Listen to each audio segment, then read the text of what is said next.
Ser Podcast. Las 8 de Hoy por Hoy en Ser Podcast.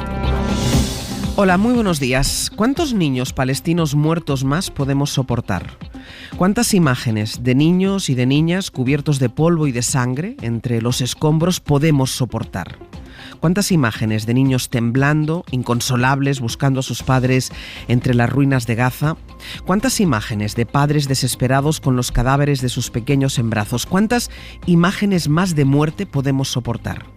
Porque me asusta pensar que ya no nos hagan efecto, que hayamos deshumanizado a los muertos, que seamos capaces de sentarnos ante la pantalla y observar el terror y la muerte sin sentir un escalofrío en la espina dorsal. Pero les diré más. ¿Cuántas más de estas imágenes podrán soportar los líderes de la llamada comunidad internacional antes de pedirle a Israel que pare? Que pare ya. Que todos entendemos su dolor y su desgarro por el acto terrorista de Hamás, pero que la respuesta no tiene ni proporción ni mesura. Quien nos pide solidaridad por sus víctimas no puede seguir masacrando a la población palestina de esta manera. La situación en la Franja de Gaza es inhumana y los que sobreviven no tienen a dónde ir. Están metidos en una jaula cerrada por fuera y quien tiene las llaves no solo les bombardea, sino que les deja sin los suministros más básicos. Los hospitales han colapsado y ayer la responsable en España de la Agencia de la ONU para los Refugiados Palestinos nos contaba que tendrían que empezar a decidir el destino del poco carburante que les queda, o a los generadores de los centros hospitalarios o a las panaderías, porque el pan se ha convertido en el único alimento para los gazatíes. Y mientras tanto el desfile de la vergüenza, el desfile de mandatarios internacionales por Israel, con abrazo a Netanyahu incluido, abrazo y tímida muestra de preocupación por la situación humanitaria en Palestina. Pero nadie exige a Israel que pare. Nadie se atreve. Antonio Guterres, secretario general de la ONU, se atrevió a decir algo que es una evidencia. Tras la condena a los ataques de Hamás, añadió que estos no vienen de la nada, que son fruto de más de medio siglo de ocupación y de acoso de Israel contra los palestinos. Y la crisis que se ha abierto es mayúscula, con la ONU, insisto. Y es importante esto, porque Israel nació precisamente como Estado gracias a una decisión de Naciones Unidas. ¿Cuánto tiempo va a esperar la comunidad internacional para alinearse con la ONU? Ayer lo hizo Pedro Sánchez. ¿Cuántos dirigentes internacionales más se van a posicionar claramente en este bando? ¿Durante cuánto tiempo más los civiles palestinos van a tener que seguir pagando por un crimen que ellos no han cometido? Àngels Barceló. Y es que con algo tan común y tan corriente como el pan, se pueden explicar esta mañana las consecuencias de los bombardeos contra Gaza.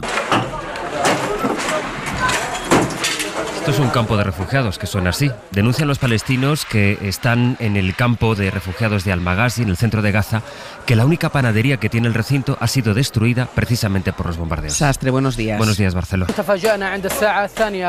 Y este hombre contaba que esa panadería es un lugar que frecuentaban miles de civiles a diario. Esta medianoche se acababa el combustible y las agencias de la ONU debían tomar esa elección que describía ayer y que decía en hora 14 Raquel Martí de la UNRWA. Vamos a tener que empezar a tomar decisiones muy difíciles. ¿A quién vamos a abastecer lo poco que nos queda? Si a los hospitales, si a las panaderías, o parar definitivamente la planta de desalinización de agua para dar agua potable a la población que está en nuestros albergues. Estamos haciendo un llamamiento desesperado ya. Esta es la situación ahora mismo sobre el terreno. Enviado especial a Jerusalén, Pablo Morán, buenos días. Hola Ángels, buenos días. No hay apenas combustible, la población sigue mientras tanto bajo las bombas y por lo que hemos conocido hace apenas una hora, el ejército israelí ha hecho la mayor incursión terrestre en la franja esta misma noche.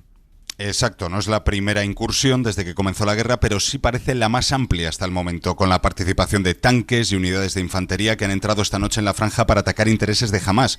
Una acción con la que las fuerzas de defensa israelíes dicen estar preparando la siguiente fase, la invasión terrestre, la misma que según avanzaba hace unas horas el Wall Street Journal, Israel ha aceptado aplazar para que Estados Unidos tenga algo más de margen para reforzar las defensas de sus tropas en la región ante la posibilidad de sufrir represalias. Pero Netanyahu le están presionando aquí dentro los sectores más belicistas. Para empezar, ya son, como sabéis, cientos de miles de reservistas los que esperan en la frontera de Gaza. La intensidad de los bombardeos de las últimas horas, de los últimos días sobre la franja, son otra señal de que esa invasión podría estar cerca, y también un paso más en el sufrimiento de los gazatíes, que suman ya más de 6.500 muertos, según fuentes palestinas, al tiempo que la situación humanitaria empeora, como contabais. En algunos hospitales ya solo funcionan las urgencias por la falta de combustible que alimenta a los los generadores de luz. Y decías, Pablo, que esta escaramuza de la noche puede ser el prólogo de una invasión que Netanyahu vuelve a dar por cierta, mientras empieza a admitir que va a tener que rendir cuentas por sus errores. Es que está en su momento más bajo de popularidad. Ni siquiera un ataque de las dimensiones del pasado 7 de octubre, el más grave que sufre Israel en 50 años, le ha permitido que la opinión pública cierre filas en torno a su gobierno. Hay una amplísima mayoría de israelíes que señalan la responsabilidad del Estado y en particular del propio Netanyahu en los fallos de seguridad que propiciaron los ataques de Hamás. Y muchos ni siquiera confían en él para liderar una situación así.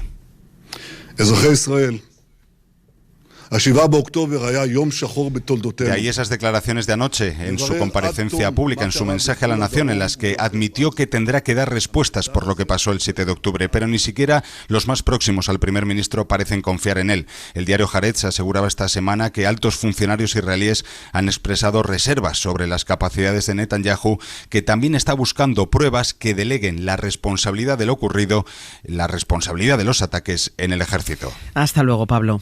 Hasta luego. Sobre el conflicto de Israel con la ONU, por las palabras que dijo su secretario general. Estas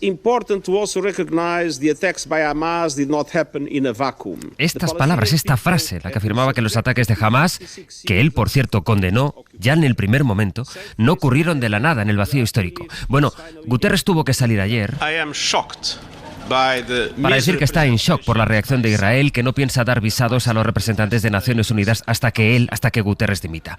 Él vuelve a condenar otra vez los ataques terroristas de Hamás, se dice sorprendido de que se tergiversaran sus palabras porque nada puede justificar el asesinato, el secuestro de civiles. Tampoco es que haya habido una oleada internacional, digamos, de apoyos a Guterres. Destacaba en eso el apoyo de Pedro Sánchez. Trasladar todo mi cariño y todo el respaldo del Gobierno de España y sin duda alguna creo que también de la mayoría de la sociedad española a nuestro secretario general de Naciones Unidas, al portugués António Guterres, que creo que lo que está haciendo es alzar la voz de una mayoría amplia de las sociedades en el mundo que lo que quieren es eso, una pausa humanitaria, ayuda humanitaria.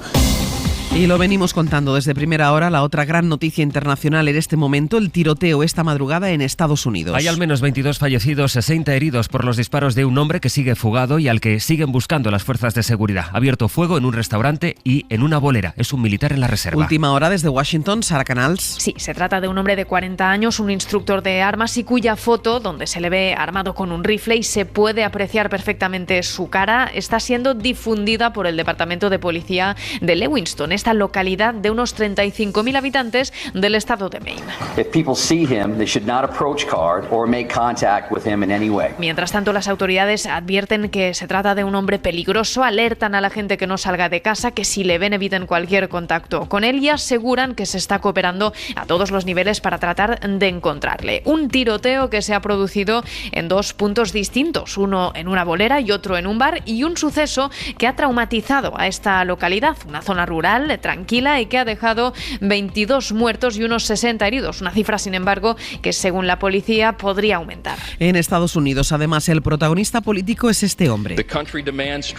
Mike Johnson se llama, va a ser el nuevo presidente del Congreso. Es un republicano ultraconservador, afín a Donald Trump, que sustituye al republicano al que echaron los más radicales de su propio partido por haber llegado a un acuerdo con los demócratas. Dijo ayer Johnson que hay que recuperar la fe que la gente ha perdido en las instituciones. Y en Argentina se le empieza a revolver una parte del partido a la conservadora Patricia Bullrich, que ha tomado la decisión de pedir el voto por el ultra Javier Milei en la segunda vuelta de las presidenciales. Esto es lo que Milei, de lo mucho que Milei dijo de Bullrich, estos son algunas perlas. Lo bueno, ¿sabe qué es lo bueno de todo esto? Que va a tener que explicar qué hizo en los 70. Y era básicamente una terrorista tirabomba. Y mientras que vos sí podés lavar tu pasado de montonera asesina. Algunas de las cosas que Milei ha llegado a decir de Bullrich, pero contó ayer ella que han hablado y se han perdonado. Yo anoche tuve un encuentro con Javier Milei, nos perdonamos mutuamente. Ha dicho Bullrich que todo está permitido si la patria peligra, y ella cree que Argentina peligra. Entre los conservadores, sin embargo, hay voces que están manifestando su sorpresa de estas paces repentinas, de este apoyo de ahora. Gerardo Morales, por ejemplo, preside la UCR, que es uno de los partidos que forman Juntos por el Cambio. Es de una gran irresponsabilidad lo que ha hecho Patricia. Ella no es quien para hablar en representación de los más de 6 millones de votantes. Hay mucha política nacional también y enseguida vamos con ella, desde las negociaciones por la investidura a las críticas del PP al sistema para hacer frente a la llegada de miles de personas inmigrantes. Hay novedades que les contamos en cuanto Jordi Carbó nos describa cómo va a cambiar el tiempo, porque hoy Jordi empeora. Sí, de hecho tiene ganas de competir con la actualidad. La meteorología lo veremos al final de la jornada, sobre todo por el viento. La lluvia cae desde hace horas y lo hará gran parte de la jornada en Galicia y el Cantábrico. Después, a partir de mediodía y durante la tarde, nubes que irán muy rápido hacia el Mediterráneo desde el oeste de la península, dando lugar a chubascos intensos pero de corta duración. Alcanzarán Canarias, al Mediterráneo llegarán muy debilitados y, como decíamos, viento fuerte de poniente en todo el país. Especial atención en la mitad este de la península, donde hacia el final de la tarde tendremos rachas cercanas a los 100 km por hora. Hoy por hoy noticias. SER Podcast. Ha tenido que pedir perdón el concejal del PP de Torrox en Málaga por haber dicho esto sobre el traslado de personas migrantes que el gobierno está repartiendo entre distintas comunidades. Control, no sé, como no le pongan una marca como los animales que le ponen una pulserita o algo de eso, no sé yo hasta qué punto va a haber un control a estas criaturas que van a vagar por ahí dentro de un mes. Es que no lo sabemos. Y es que encima en Canarias ya está el tifus. Es que metemos el tifus aquí, es que no sabemos lo que nos puede traer. Esto del tifus lo ha desmentido Canarias, es que no hay ni un caso siquiera.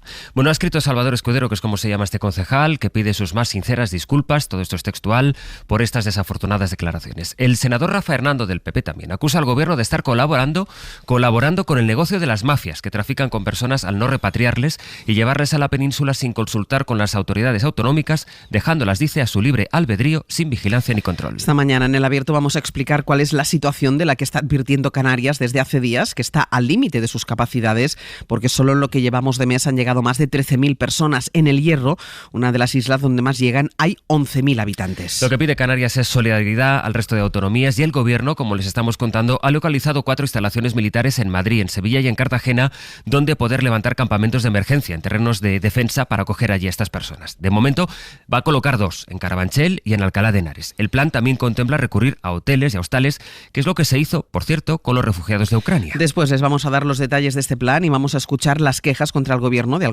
algunos presidentes autonómicos del Partido Popular, como Juanma Moreno o Díaz Ayuso. Y yo creo que a los inmigrantes no se les puede tratar como fardos. Los envían, los van dejando por la península, pero el gobierno no se hace cargo de nada. No nos dice a las comunidades autónomas cuántos son personas, cuántas son.